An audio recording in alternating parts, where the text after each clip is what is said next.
আসসালামু আলাইকুম। তো যারাই বাংলাদেশে যেতে চান, আসলে দেশে যাওয়ার সময় আমরা বৈদেশিক মুদ্রা কত নিয়ে যেতে পারবো এবং বাংলাদেশি টাকা কত নিয়ে যেতে পারবো। তো আমি যেহেতু নিজেও আলহামদুলিল্লাহ দেশে আসতেছি, তো আজকে আমরা 10,000 বাংলা টাকা করলাম। 10,000 টাকা সর্বোচ্চ আপনি বাংলা টাকা, বিদেশেও কিন্তু বাংলা টাকা পাওয়া যায়। 10,000 বাংলাদেশি টাকা নিয়ে যেতে পারবেন এবং আসার সময় 10,000 টাকাই নিয়ে আসতে পারবেন। এখন আসি বৈদেশিক মুদ্রা।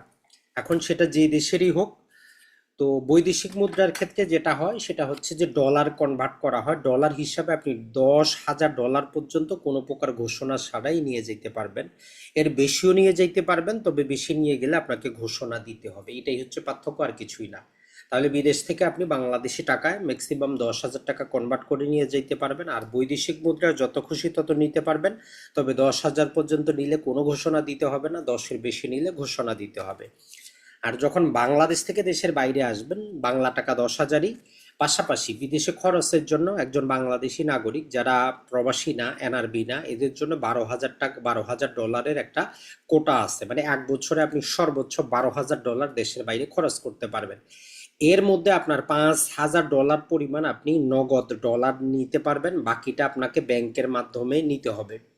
তবে এই 5,000 ডলারও আপনার কি থাকতে হবে, পাসপোর্টে ইন্ডোজ করা থাকতে হবে। তো সবচেয়ে বেস্ট হয় যে ডুয়েল কারেন্সি ব্যবহার করলে সেখানে আপনার লিমিটটা থাকে, তাহলে 12,000 ডলার পর্যন্ত আপনি কি করতে পারবেন, দেশের বাইরে খরচ করতে পারবেন। আর যারা প্রবাসী আছেন, দেশে যাবেন, কয়টা নতুন মোবাইল, পুরাতন মোবাইল, এ নিয়েও আমাদের ভিডিও আছে। তারপরও সংক্ষেপে আরেকবার বলে দেই, আপনি সর্বোচ্চ 100 গ্রাম পর্যন্ত অলংকার নিয়ে যেতে পারবেন এবং 117 গ্রাম পর্যন্ত স্বর্ণের বার নিয়ে যেতে পারবেন।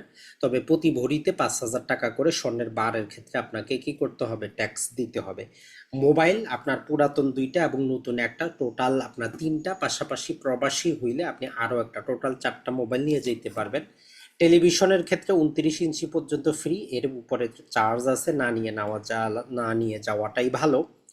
এটা ছাড়া মদ নিয়ে যেতে পারবেন না বাংলাদেশি পাসপোর্টধারীরা। আর 216 পর্যন্ত সিগারেট নিয়ে যেতে পারবেন। ড্রোনগুলা নর্মালি অ্যালাউ না, তারপরে 2 নাম্বার টাকা দিয়ে সেগুলো পাস করা হয়। এটা ছাড়া আপনি চাইলে 15 বর্গ মিটার পর্যন্ত কার্পেট নিয়ে যেতে পারবেন, এসি, ফ্রিজ এগুলো নিয়ে যেতে পারবেন, ট্যাক্স দিতে হবে। তাহলে মূলত হচ্ছে যে আসলে মোবাইল, গোল্ড, এই দুটাই গুরুত্বপূর্ণ। আর যেটা আমরা বললাম টাকার পরিমাণটা।